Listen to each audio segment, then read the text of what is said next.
Today we're going to be taking a little look at the Chelsea versus Sheffield United game, having a little look at how the first half sort of started and then what tweaks Pochettino actually made to be able to get the win for Chelsea in quite an important game where we got the 3 points against a relatively poor Sheffield United side who are languishing in 20th place.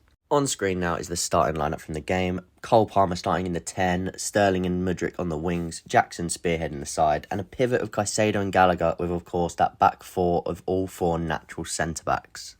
As you can see by the average positions, this Chelsea lineup takes that back four shape at the back, has Caicedo and Gallagher in midfield, Caicedo a little bit deeper as he was the one getting on the ball in that pivot and sort of trying to play forwards, and then you have the three across the front with Jackson as well, so the 3/4 across the front. So here are a few of the notes that I had written down. So first we had Silva was telling Gallagher to stop coming deep. This happened a lot in the first half. Gallagher was trying to come deep to receive the ball. Silva was basically ushering him away, telling him to go forwards and push on and be in that half space with Palmer in between the midfield and the forwards. He was basically saying Caicedo can take that ball himself and sort of make that back to Badiashile and Silva with Caicedo just in front. The fullbacks pushed up a little bit higher and a little bit wider just to create that three to be able to play in the middle. The next 2 points were basically just a lack of overlapping threat. The Sheffield United defenders were just able to trap on wingers going inside, Sterling and Mudryk in that first half. They were forcing them to come inwards and away from the byline, which then allowed the fullbacks to sit narrow in a back four, which they like to do, Sheffield United, and we didn't have that overlapping threat to then get down the sides and force their fullbacks to move out a little bit to create gaps in between the centre-back and the fullback. So it basically cut out all the space. And even when we did get into these areas, the cutbacks were far too obvious. The decoy runs were non-existent. Jackson was, instead in the first half, he was very stagnant with his runs in the box. He was peeling backwards to receive that pullback, but by doing that he's then bringing the defenders up a bit towards the line, so that means the space that Palmer and Gallagher can attack in the space, Jackson isn't dragging defenders away from that space. Instead he's also occupying that space, so it's just a big cluster in the middle, and the pass is going to have to be inch perfect for anyone to be able to get on that, because there's no space for them to push into, because the Sheffield United defence can literally just step up with Jackson because there's no threat of somebody running beyond the defence, which is what you need to do, the decoy run.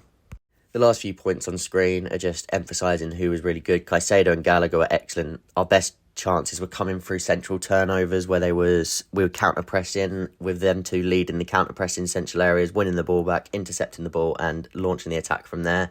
Badiashile was rock solid. And the last point, which you can see on screen, we're going to get into now with some visuals.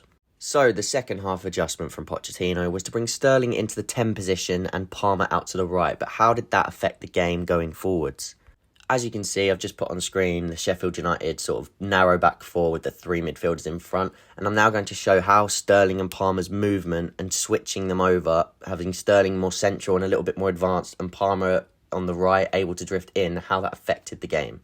So if you see the video on screen, Palmer has that ability now to drift inside. The fullback is now marking Palmer, that's his man.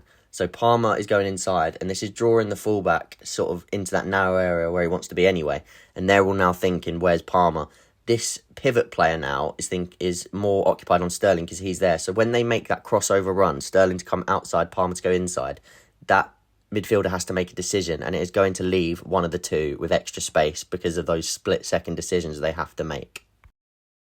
As you can see, the X is that right wing position that Palmer has now vacated. He's drifted inside. He's then found himself in a lot of space in zone 14.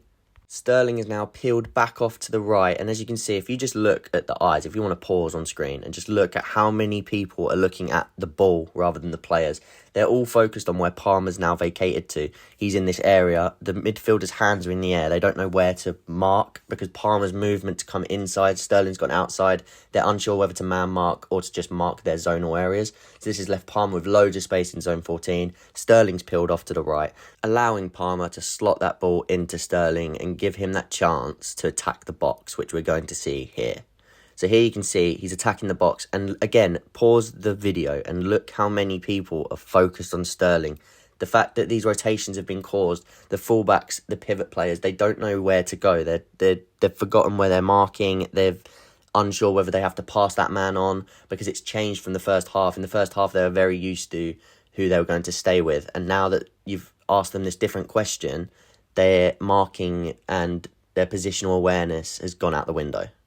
Then, as you can see, when Sterling penetrates the box, all 3 of these circles, so that's got 5 players within these circles, are all focused on Sterling. They all are focusing on where that ball's going to go. He's already beaten his man. He's going to put that ball into the box. So there's a lot of space behind them to attack, which is where Palmer attacks and he slots his goal in to put it with 1-0. So this tweak from Pochettino allowed Sterling to start in central areas, peel off to create space for himself, but also attack more direct and closer to Nicholas Jackson, where he can get into the box and make runs into the box, which is where he's been at his best this year. We saw it a lot against Luton, and we've seen it a lot against teams where he's performed at his best this year, where he's driving into the 18-yard box and causing defenders to backpedal. So what did you make of this performance against Sheffield United? Yes, they are sitting in 20th place, and yes, we were expected to win this game, but we needed 3 points. We needed to calm everything down, and now we go on to play Newcastle on Tuesday, which I will have a preview out of tomorrow, and then I'll be reviewing the game probably on Wednesday or Thursday. Also on my X, my Twitter, is in my description. I will be posting a thread previewing the Chelsea-Newcastle game as well. That'll be out later today or tomorrow as well, so look out for that if you're interested. And as I said last time, please do like, comment and subscribe to help me out, and comment anything you'd like to see on this channel coming up soon. I'm going to keep trying to post at least weekly on here.